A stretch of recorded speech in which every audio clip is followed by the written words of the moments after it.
ମମତା ବିନୋଦ ରିମଝିମ୍ ଘର ଛାଡ଼ି ଚାଲି ଯାଉଥିବା ସମୟରେ ରୁବି କହୁଛନ୍ତି, ମମତା ତମେମାନେ ସମସ୍ତେ ନିଜର ଲଗେଜକୁ ଟେବୁଲ ଉପରେ ରଖ। ମୁଁ ତମ ଲଗେଜକୁ ସବୁ ଚେକ୍ କରିବି। କାହିଁକି ନା ତମେ ଏ ଘରୁ କିଛି ଦାମିକିଆ ଜିନିଷ ଚୋରି କରି ନେଇଯାଉଥିବ।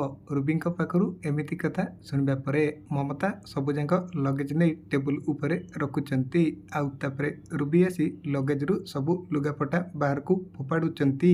ଆଉ ତାପରେ ପଲ୍ଲବୀ ଆସି କହୁଛନ୍ତି, ରୁବି ମାଉସୀ ଏସବୁ କ'ଣ ହେଉଛି? ଆଉ ତାପରେ ରୁବି ପଲ୍ଲବୀଙ୍କୁ କହୁଛନ୍ତି, ମମତା ଆଉ ତା ପରିବାର ଲୋକେ ଏ ଘର ଛାଡ଼ି ଚାଲି ଯାଉଛନ୍ତି। ଆଉ ସେମାନେ କାଳେ ଏ ଘରୁ କିଛି ଚୋରି କରି ନେଇଯାଉଥିବେ, ସେଥିପାଇଁ ମୁଁ ତାଙ୍କର ଲଗେଜ ଚେକ୍ କରୁଛି। ରୁବିଙ୍କ ପାଖରୁ ଏମିତି କଥା ଶୁଣିବା ପରେ ପଲ୍ଲବୀ ରୁବିଙ୍କୁ କହୁଛନ୍ତି, କୋଉ ଅଧିକାରରେ ଆପଣ ଏସବୁ କରୁଛନ୍ତି? ଆଉ ଆପଣ ଏ ଘରେ କିଏ? ପଲ୍ଲବୀଙ୍କ ପାଖରୁ ଏମିତି କଥା ଶୁଣିବା ପରେ ରୁବି ପୁରାପୁରି ଆଶ୍ଚର୍ଯ୍ୟ ହେଇଯାଉଛନ୍ତି। ଆଉ ତାପରେ ଆଦର୍ଶ ଆସି ସେଠାରେ ପହଞ୍ଚିବା ପରେ ପଲ୍ଲବୀ କହୁଛନ୍ତି, ଆଦର୍ଶ ଦେଖ ନା ଦାଦା ଆଉ ସାନମା ଘର ଛାଡ଼ି ଚାଲିଯିବା ପାଇଁ ବାହାରିଛନ୍ତି। ପଲ୍ଲବୀଙ୍କ ପାଖରୁ ଏମିତି କଥା ଶୁଣିବା ପରେ ଆଦର୍ଶ ପୁରାପୁରି ଆଶ୍ଚର୍ଯ୍ୟ ହେଇଯାଉଛନ୍ତି।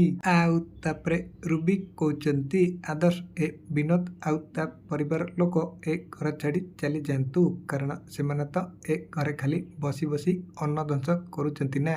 ରୁବିଙ୍କ ପାଖରୁ ଏମିତି କଥା ଶୁଣିବା ପରେ ଆଦର୍ଶ ରୁବିଙ୍କୁ କହୁଛନ୍ତି, ଆପଣଙ୍କର ଏତେ ସାହସ, ଆପଣ ମୋ ସାମ୍ନାରେ ଏ ଘରର ମାଲିକ ମାଲିକାଣୀକୁ ଏମିତି କଥା କହୁଛନ୍ତି? ଆପଣ ମୋ ମାଉସୀ ବୋଲି ମୁଁ ଚୁପ୍ ରହିଲି। ଯଦି ଆପଣଙ୍କ ଜାଗାରେ ଆଉ କିଏ ଥାନ୍ତା ତାହେଲେ ମୁଁ ତାଙ୍କୁ ଏ ଘରୁ ଗଳା ଧକ୍କା ଦେଇ ବାହାର କରିଦେଇଥାନ୍ତି। ଆଦର୍ଶଙ୍କ ପାଖରୁ ଏମିତି କଥା ଶୁଣିବା ପରେ ରୁବି ପୁରାପୁରି ଆଶ୍ଚର୍ଯ୍ୟ ହେଇଯାଉଛନ୍ତି। ତେବେ ଦର୍ଶକ ବନ୍ଧୁ, ଆଦର୍ଶ ରୁବିଙ୍କୁ ଯେଉଁଭଳି ଭାବେ କଡ଼ା ଜବାବ ଦେଲେ ଆପଣମାନଙ୍କୁ ଭଲ ଲାଗିଲା କି? ଯଦି ହଁ କମେଣ୍ଟରେ ୟେସ୍ ଲେଖନ୍ତୁ।